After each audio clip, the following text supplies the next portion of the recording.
Hello, I'm Bakhtiar Sonova and you're watching A News Now. Let's take a look at today's top stories. Donald Trump says Venezuela will turn over up to 50 million barrels of oil to the United States. The UK and France agreed to send troops to Ukraine if peace deal agreed. And at least 36 people are killed in Iran after 10 days of protests.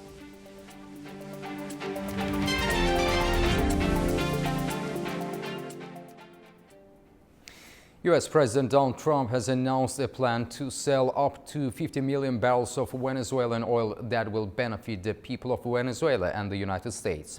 It comes after U.S. troops captured its president Nicolas Maduro on Saturday, removing him from power. The interim government has declared a national week of mourning for those killed during U.S. raids. US President Donald Trump has unveiled a plan to refine and sell up to 50 million barrels of Venezuelan oil that had been stuck in Venezuela under a US blockade.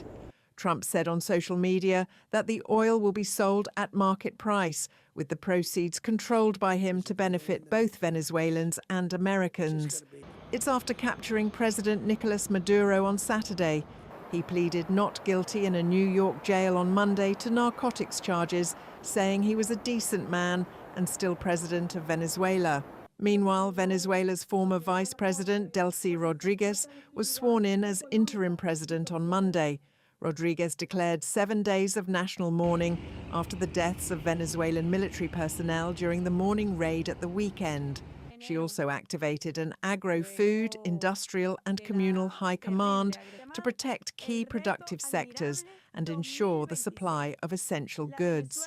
Meanwhile, armed pro-government militias known as colectivos have been deployed across Caracas, setting up checkpoints and patrols to assert control and prevent unrest.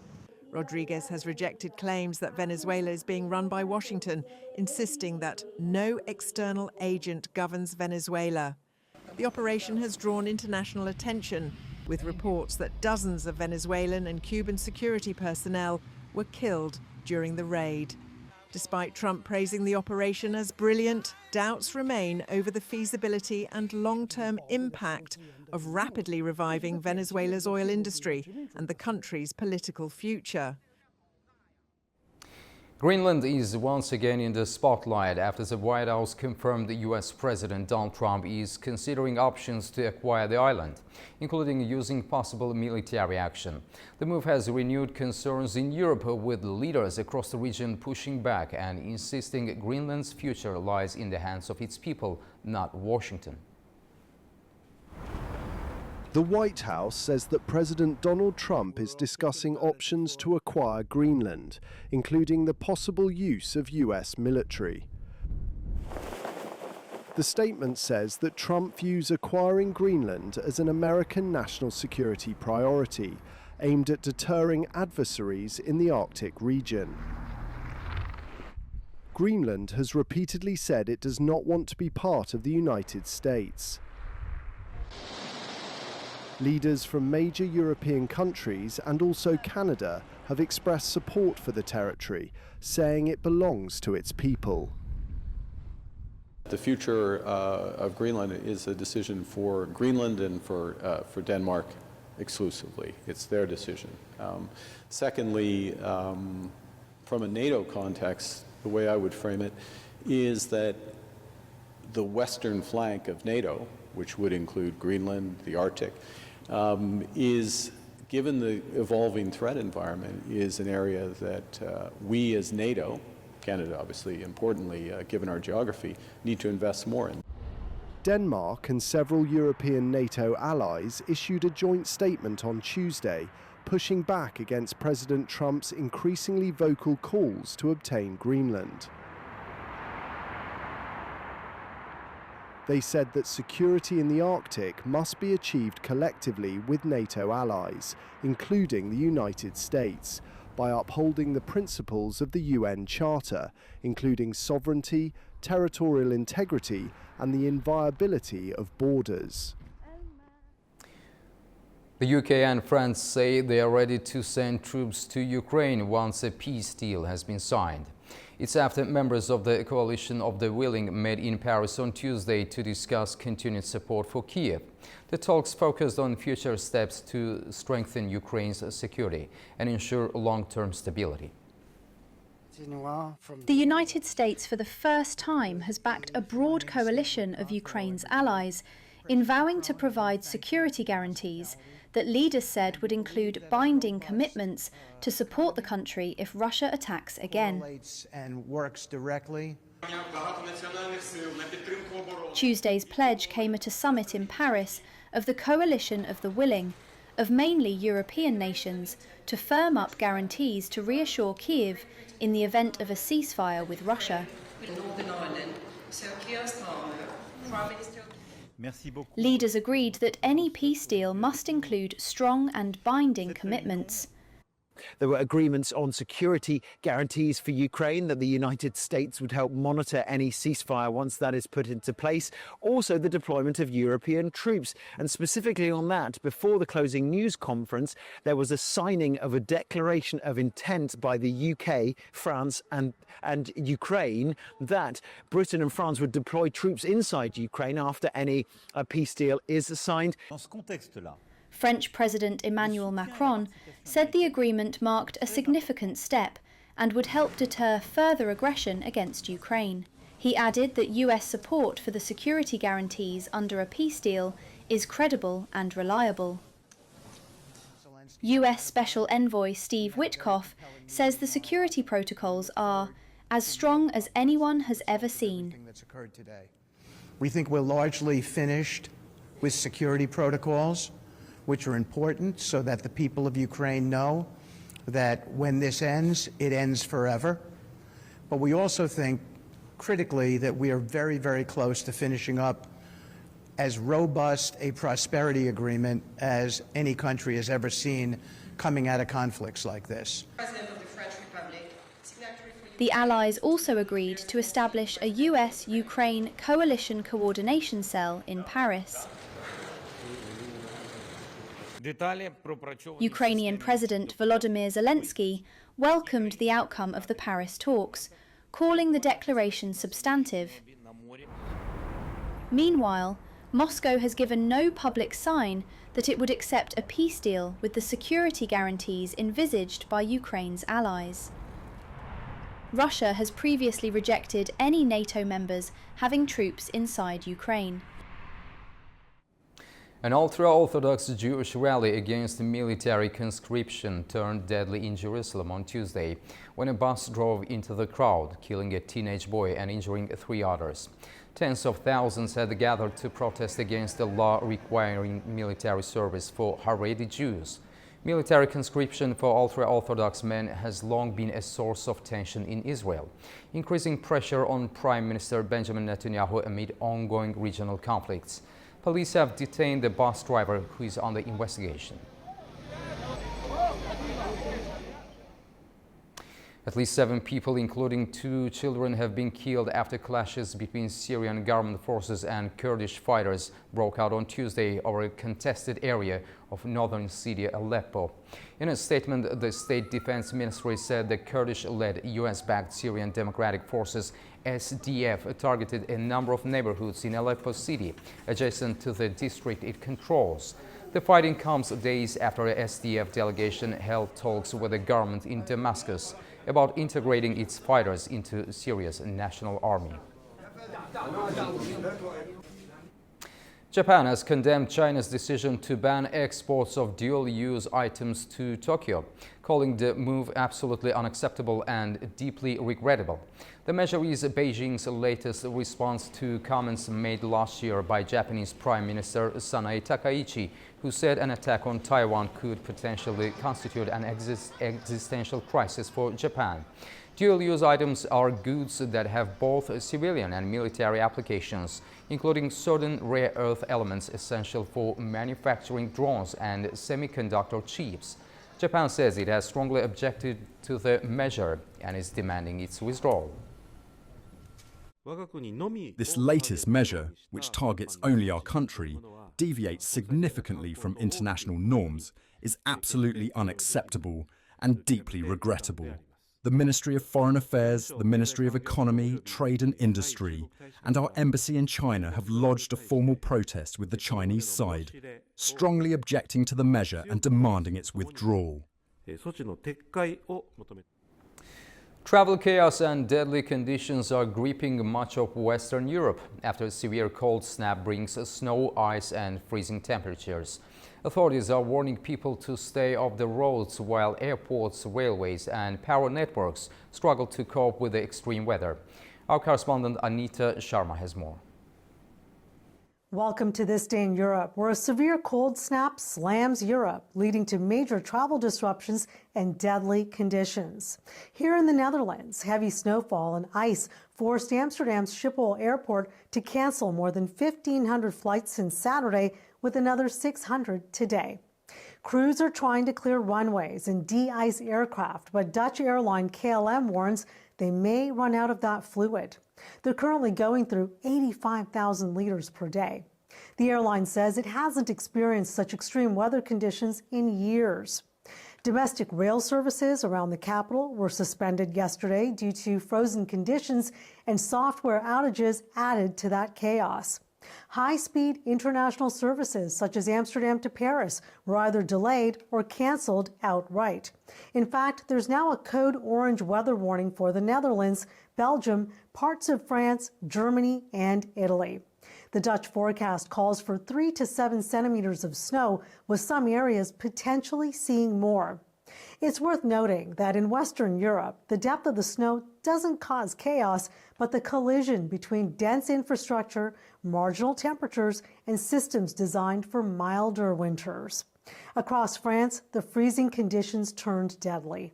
At least 5 people died in weather-related road accidents where heavy snow forced the closure of major airports in the north and west and stalled traffic for hours.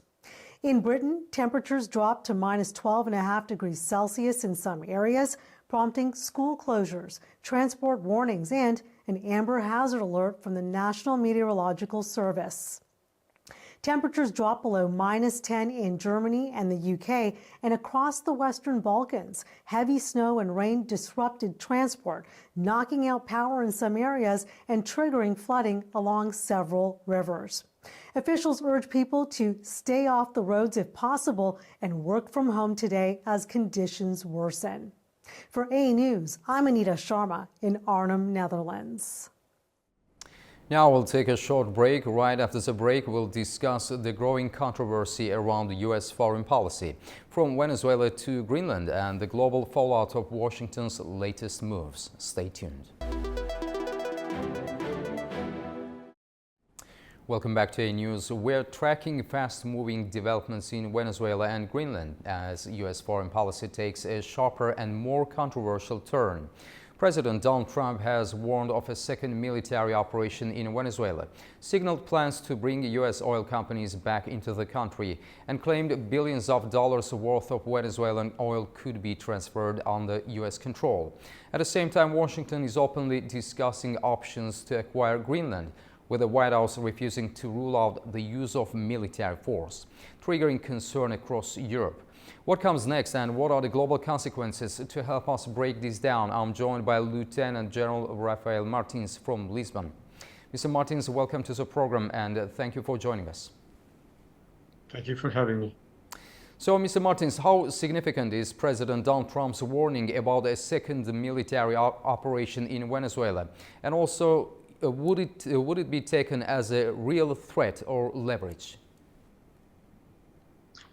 Well, the question of Venezuela seems to be now stabilized, although in a very critical and with some tensions, I think, inside the territory.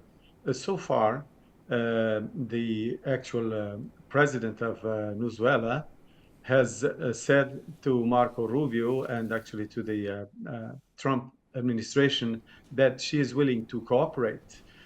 While that, as you mentioned in a few seconds ago, Trump has said that the oil that is taking out from Venezuela, between 30 and 50 million barrels, will be not only for the U.S., but also for the people of Venezuela. He's also expecting, at least he's promising that within when the conditions are right, he might trigger the elections. Meanwhile, inside Venezuela, there is a lot of movement with the current government, which is very, very tightly connected with Maduro, to secure that condition.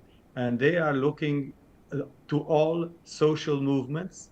They are actually forbidding the journalists and reporters to come inside Venezuela. So they want to get control, absolute control inside the country. And they have promised Trump to cooperate. So we don't know if this is going to be sustained or if eventually Trump will have to launch another military operations. I don't think that's what he wants. He does not want to go into another military operations. Of course, if it is a small and very successful, but he cannot predict it, as the last one, he would be willing.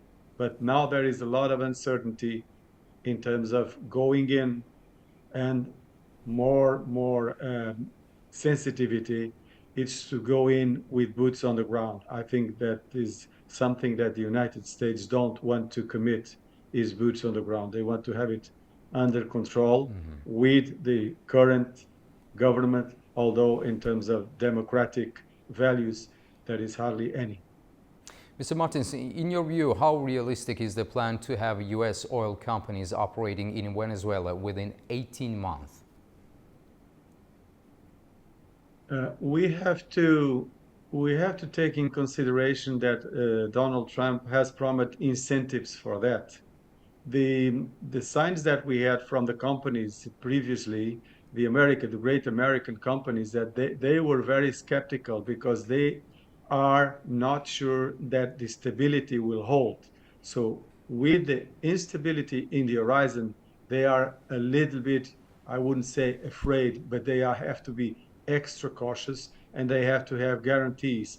If the government can make a very strong deal with the authorities in Venezuela, and I mean deal, business, and they commit to this stability, eventually within 18 months to 2 years, you may have the Exxon, the Chevron, and the other companies starting to recover what they left there, especially in the Orinoco, or eventually make a transition to the south territories next to Guyana, where there is the Essequibo disputed region.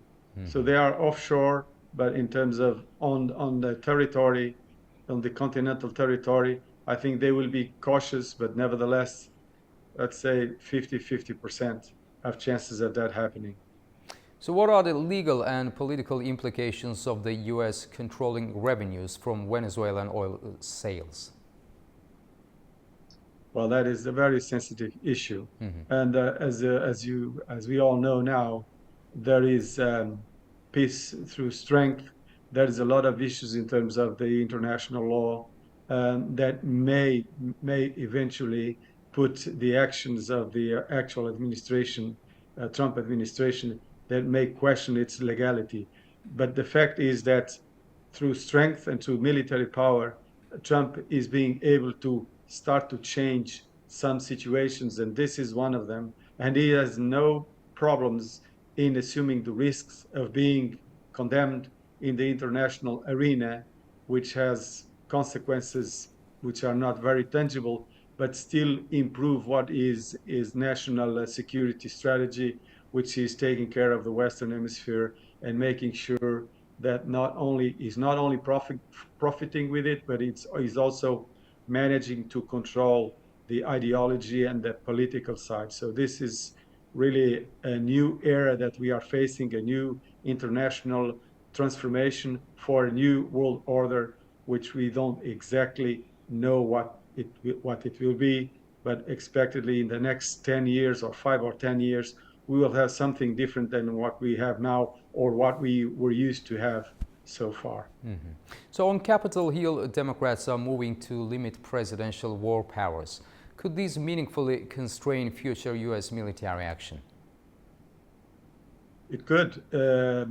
Definitely. I think it would be a good calibration for this very impulsive actions in terms of the Trump administration. We cannot accuse Trump of being bad in all sides. I think there are some practical aspects and very pragmatical aspects of his leadership that might, in time, in the medium term, I think, give a better life to people, not only in the United States, but also in some regions of the globe. But still, in terms of the legality, there is something, the checks and balances of the United States, they need to be put into action to avoid excesses. Mr. Martins, how are U.S. allies and regional partners in Latin America reacting to the latest developments? The Colombian, the Cuban, Brazil also, they have condemned these actions, of course, and some of the governments in Europe also, some have been more vocal than others because some have recognized that the Maduro government was not doing a good job. There's a lot of corruption, a lot of human rights that was being targeted by a lot of traffic, also drug trafficking. Mm-hmm. And some of the governments are a little bit shy on calling this as a very illegal action. Others are bluntly saying this is, in terms of international law, this is a crime to have someone abducted, especially a leader of a country, a president of a country, to have this military operation and bring it to the United States for trial. And now turning to... So it's a mix. And now turning Please to go. Greenland, why has the territory become such a strategic priority for the Trump administration? It has to do with what is happening within these three big powers, China, United States, and of course Russia. Also, not only with the new route towards the Arctic, new shipping routes, which will change, definitely will change a lot of what is the commercial shipping routes, which also gives more power not only to Russia, but also to China. But there is also a big investment in China trying to get the strategic minerals from Greenland, which is a very, very rich island in terms not only of oil, gas, but especially strategic minerals. And Trump he actually wants to get more control, also because it's the argument. When he operationalized the Golden Dome, which is something that is in the horizon, he wants also to have this infrastructure, defense infrastructure, in terms of the defense for intercontinental ballistic missiles, the hypersonic missiles and the cruise missiles that coming over the Arctic. So there is like this network of sensors and missiles for interception that in terms of the defense is relevant. But he does not need to take Greenland militarily to do that.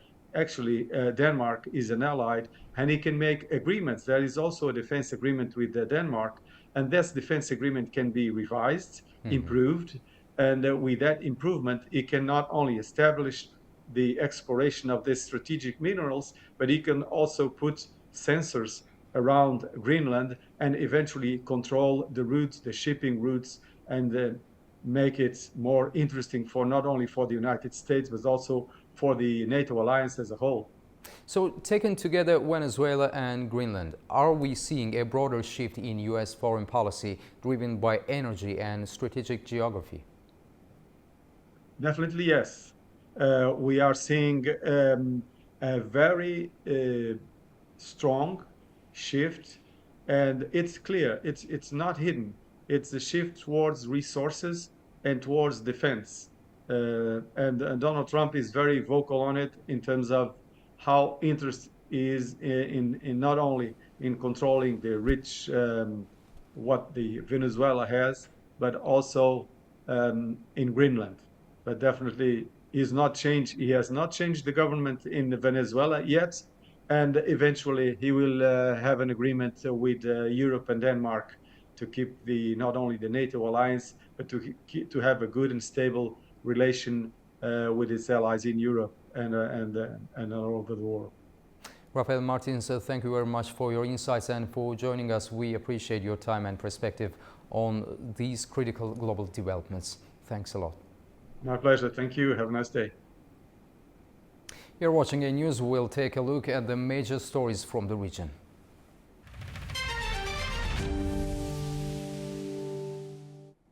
Welcome back to A News. Now let's take a closer look at the key stories shaping the region. At least 36 people have been killed in Iran as unrest driven by economic and anti-government protests enters an 11th day across multiple cities. The violence comes amid warnings from US President Donald Trump of possible intervention if Iranian forces kill peaceful protesters. Here is more on that story. Anti-government protests across several cities in Iran have intensified as they enter a 10th day, with reports that at least 36 people have been killed in clashes between demonstrators and security forces. The protests began in late December last year, triggered by anger over the country's worsening economic situation. Iran's currency, the rial, has fallen to a record low against the dollar amid persistent hyperinflation. On Tuesday, the exchange rate collapsed to around 1.5 million rials to $1. The situation is expected to deteriorate further after Iran's central bank sharply reduced the subsidized exchange rates offered to importers and producers, a move likely to see merchants pass on price increases to consumers whose savings have already been eroded by years of international sanctions. In Tehran, protests spread through the city's bazaars and onto main streets as demonstrations quickly broadened from economic grievances to wider frustrations, with some protesters chanting against the country's clerical rulers. Security forces used shotguns firing pellet ammunition to disperse crowds, with reports of a hospital being targeted in an attempt to arrest wounded protesters, an act Amnesty International says violates international law. US President Donald Trump has threatened to intervene in Iran if its government kills demonstrators, prompting warnings from senior Iranian officials that any American interference would cross a red line. Protesters have begun renaming streets after Trump and placing stickers bearing his name, a move analysts say is intended to encourage stronger support from him. Local media reports Iran is expected to introduce a monthly stipend of 10 million rials per person, about $7 in the form of non-cash electronic credit to be spent at selected grocery stores in an effort to combat rising living costs. Iran's economy has been battered by years of US sanctions, while the rial has been in free fall since last year's Israeli-US strikes, which mainly targeted nuclear sites, where the West says Tehran has been working on nuclear weapons, a claim Iran denies. Iran has issued a sharp warning over what it calls growing hostile signals. Tehran says it may act before any attack takes place as tensions rise alongside ongoing domestic protests over the economy. Turash Shiralilou has more from Tehran. Iran's Defense Council warned in a statement on Tuesday of a preemptive action if it detects a hostile threat beyond rhetoric, saying that Tehran's response to a forthcoming threat will be significant. It is stressed that Iran does not see itself confined solely to reaction after an act has occurred and views objective indicators of threat as part of the security equation. The statement by the Secretariat of the newly formed Defense Council, which was established in the wake of the 12-day US-Israel war against Iran last June, was issued as Washington and Tel Aviv have recently drummed up their hostile rhetoric against Tehran. The strongly worded statement promising precautionary action if threats directed at Iran go beyond rhetoric raised the possibility of a preemptive measure by Tehran in anticipation of an approaching military attack. It is stressed that escalation of threatening and interventionist rhetoric, which goes beyond verbal stance, can be understood as hostile behavior, a path that, if continued, will result in a proportionate and decisive response. The Defense Council's statement was issued as Iran is passing through the 11th day of protest to rising inflation. Earlier, Supreme Leader Ayatollah Sayyid Ali Khamenei said that protesters to economic woes and violent rioters will not be dealt similarly. Turaj Shirarilu, Tehran, A News.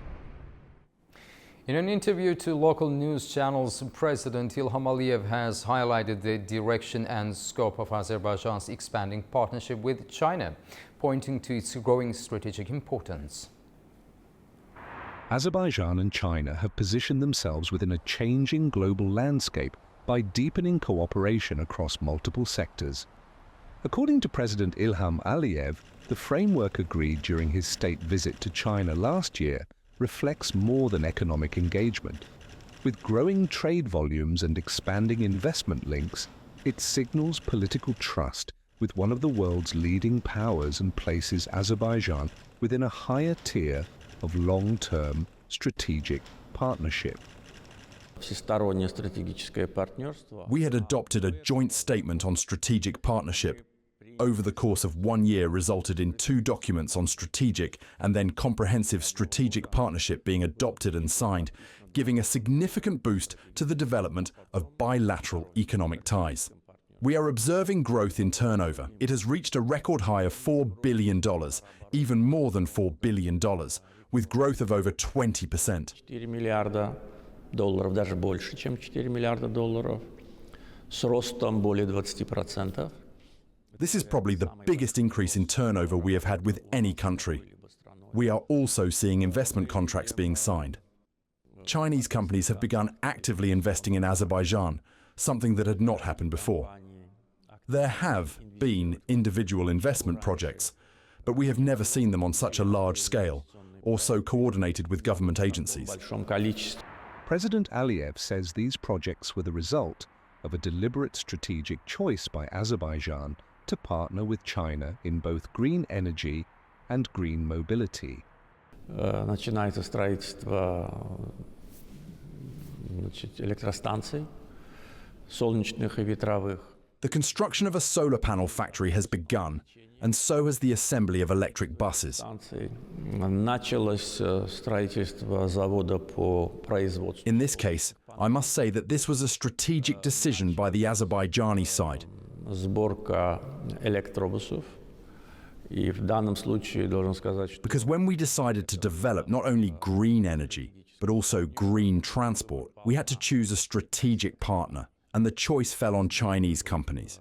This choice was made, in part, as a result of the agreements I have already mentioned. And of course, the professionalism, quality, and speed of execution of these projects have confirmed the correctness of this choice. быстрота исполнения проектов подтверждали правильность этого выбора, поэтому Therefore, we purchased the green buses we see in Baku, some of them. Assembly will begin this year, with increased localization in the future. начинается уже сборка и в дальнейшем с увеличением локализации. President Aliyev added that alternative rail links, including through the Zangezur corridor, would strengthen Azerbaijan's position as a transport hub, despite having no direct access to the open ocean. Китайская Народная Республика сейчас финансирует The People's Republic of China is currently funding the construction of another railway to the Caspian Sea via Kyrgyzstan and Uzbekistan, investing billions. миллиардные инвестиции. The terrain there is extremely complex, requiring the construction of a multitude of tunnels and bridges. Говорит о том, что раз уж они приняли решение финансировать, This very fact suggests that since they have decided to finance this project, the railway will not stand idle. Freight traffic to the Caspian Sea, and therefore to Azerbaijan, will increase. и наряду со странами Центральной Азии Along with Central Asian countries, additional freight from China will naturally increase the demand for the east-west route, the middle corridor. Of course, we expect cargo from China and Central Asian countries to travel along the Zangezur corridor as well. Естественно, мы рассчитываем, что грузы из Китая We naturally view it primarily as a link with the Nakhchivan Autonomous Republic, but also as an international transport corridor. Currently, there is only one railway route from Azerbaijan westward. There will be 2. будет два. Два всегда лучше, чем один. Two are always better than one, especially when you have no access to the world ocean and have to go through neighboring countries. It is always better to have an alternative for volumes, to be competitive, to prevent monopolization of the transit route by anyone,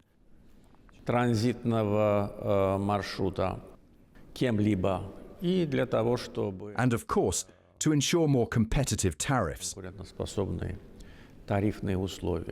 The President also confirmed the emergence of a new area of cooperation within the political framework of the partnership, military technical collaboration, describing it as a strategic decision with long-term potential. President Aliyev says the breadth of cooperation with China reflects Azerbaijan's broader objective to act as a facilitator of regional connectivity, investing in infrastructure, diversifying partnerships, and positioning itself as a reliable hub linking Asia, the Caspian region, and beyond. Kazakhstan plans to complete a 380-kilometer subsea fiber optic cable to Azerbaijan by the end of 2026. The project aims to boost internet traffic and improve data routes between Europe and Asia. Our correspondent Fariza Kalimurzina reports from Almaty. Kazakhstan plans to complete the fiber optic cable across the Caspian Sea to Azerbaijan by the end of 2026. The project was announced at a government meeting by Kazakhstan's Minister of Digital Development, Innovation and Aerospace Industry, Jaslan Madiev. He said work is already underway on an optical communications line that will be laid along the seabed, linking the two countries across the Caspian. The cable is expected to increase the amount of international internet traffic passing through Kazakhstan and make data routes between Europe and Asia more reliable. Work on the project began in August 2025. Kazakhstan's national telecom operator Kazakhtelecom and Azerbaijan's Azertelecom carried out marine survey operations to assess the route ahead of construction. The fiber optic line will stretch for about 380 kilometers, running between the Kazakh port city of Aktau and the Azerbaijani city of Sumgait. And once completed, it will become the first subsea optical cable in the Caspian Sea. Kazakhtelecom says the line will support data transmission speeds of up to 400 terabits per second. The project is also part of the Trans-Caspian Digital Corridor, which aims to diversify and strengthen digital connectivity across the region. Fariza Kalimurzina, Almaty, A-News. Turkey is drafting legislation that would bar children under the age of 15 from using social media platforms. The move, which forms part of a broader bill, mirrors similar measures introduced by Australia last year. Under the proposed legislation, social media companies would be required to implement effective filtering systems to prevent minors from being exposed to harmful content. The bill is expected to be sent to the relevant parliamentary committee by the end of January. Orthodox Christians are celebrating Christmas today in Baku and worldwide. In Azerbaijan, believers have gathered at churches for services marking the birth of Jesus Christ.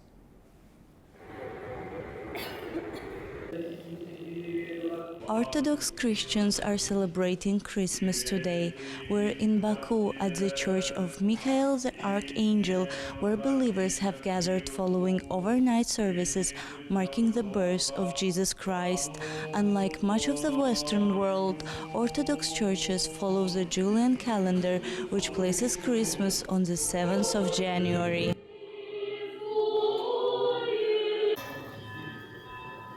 The celebrations began on January 6th, known as Holy Evening. For many worshippers, it also marks the end of a 40-day period of fasting and spiritual preparation.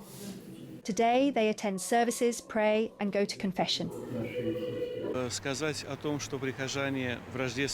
It would be wrong to say that worshippers come during Christmas or on other holy days with specific questions or particular concerns, because each time people bring something personal, something that weighs on them. As the Lord said, "Come to me, all you who labor and are burdened, and I will give you rest, and I will soothe you. In this sense, the celebration of Christmas is no exception. For many parishioners, the holiday is not just a date on the calendar, but a time of personal reflection and hope. It is a chance to pause from daily life and connect with faith and community. Christmas is about love, light, and hope. It's a radiance in the heart. It is the hope that, no matter what happens in the world, the Lord is with us and will help us. Despite everything happening in the world, it is a light in the soul's eyes. Even if we cannot see it, we can feel it.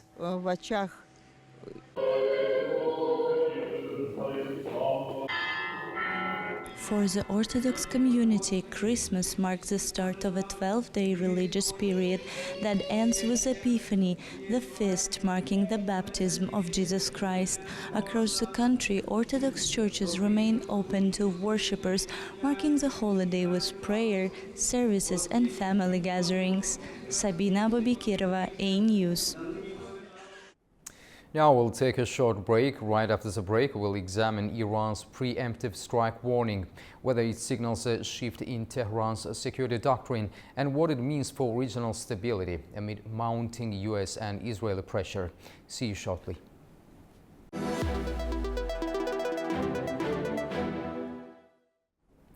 Welcome back to A News. Iran has issued a stark warning signaling it may take preemptive action if it detects what it calls concrete hostile threats beyond rhetoric. The statement comes amid heightened US and Israeli pressure on Tehran, and as Iran enters the 11th day of protests over rising inflation and economic hardship. Today we examine whether Iran's warning marks a shift in its security doctrine and what it means for regional stability. Joining us now is Professor Brenda Schaefer from the US Naval Postgraduate School. She joins us from Monterey, California. Brenda Schaefer, welcome to the program. Thank you so much. Professor Schaefer, what does Tehran mean by objective indicators of threat and who defines them? Right. So some are claiming that Iran wants a new, war or strikes between Israel and Iran to date in order to deflect from the internal situation, the internal threats to the regime. But I think this would be a very highly risky policy. That one, this idea of rallying around the flag, many commentators after the June 12-day war stated that the Iranian people had rallied around the flag in supporting the regime. I think this was more an invention of journalists and think tankers and not really something you saw on the ground. And second, once you expose your country to strikes, to return strikes, this could also empower the streets, the demonstrators that are against the regime. So I think this would be a very risky policy from Tehran's side. That being said, we saw during 2025, Iran also took tremendous risks that by and large backfired, firing rockets, missiles at Israel and Iran essentially has no effective air defense, no air force, no real navy. This was not really a rational policy. So while rationally it would not make sense for Iran to strike Israel right now, we can't always count on the rationality of states. Professor Schaefer, how should Washington and Tel Aviv interpret this message, deterrence or escalation? I think right now there's really dramatic, significant events taking place in Iran, and it's probably best for the US and Israel to comment as little as possible, let the Iranian people solve the issue of their regime. Foreign statements can't really, determine things much. Although it does seem to be the fact that Trump has made some statements in favor of the people of Iran, in contrast to previous U.S. presidents like President Biden, President Obama, that during times of demonstrations, ignored them. Maybe the general statement has been received positively among the people in Iran, but I think really, at this very heightened time, it's good for foreigners to sort of take a step back. So how do internal protests and economic pressures factor into this assertive tone? I think it's going to be, in contrast to many other waves of anti-regime activity, like some of the most effective anti-regime activity in Iran has taken place, for instance, in the Baluch populated areas, Arab populated areas. You could look over the last 2 years, almost every week there's a killing of a policeman, IRGC member, an army member in these regions that are populated by the Arabs and by the Baluch. But in the last week and a half of these demonstrations, these attacks have not taken place, and you don't see any demonstrations in the Arab populated, Baluch populated, and Azerbaijani populated areas of Iran. It seems to me that these three groups fear that the current wave of demonstrations is somehow pro-Pahlavi, pro-monarchy. What I've heard from many members of the different ethnic groups in Iran is that they don't want to replace an Islamic dictatorship with a Persian nationalist dictatorship. So I think the main groups that actually have the power to push this regime, place it in its place in history, so far are not participating in the demonstrations, anti-regime activity, until they see if this is a chance for them to achieve freedom, or it's, again, just replacing one dictatorship with another dictatorship. Professor Schaefer, could external confrontation be used to consolidate the domestic unity inside Iran? There are people that could conceive of it, but I don't think that would be successful at all. I think that, one of the biggest triggers to regime fall throughout history is losses in war. Take, for instance, the fall of the Russian Empire and its, and the Communist Revolution on the back of, failing military battles and soldiers, deserting their units. So I think this would be a very risky policy for Tehran. But like I said, in 2025, they made. Let's even think from 2023, Iran, by setting off with its support for Hamas's massacres on October 7th, 2023. Within 2 years, the Hezbollah was gone as a fighting force. Syria was no longer a proxy state, a main logistics center of terrorism and drug trafficking. Iraq, the power of Iranian militias in Iraq is also being reduced, and it brought the war to Iran itself. So, of course, that was a very bad decision from Iran's perspective, but again, you can't always count on regimes to make the best decisions.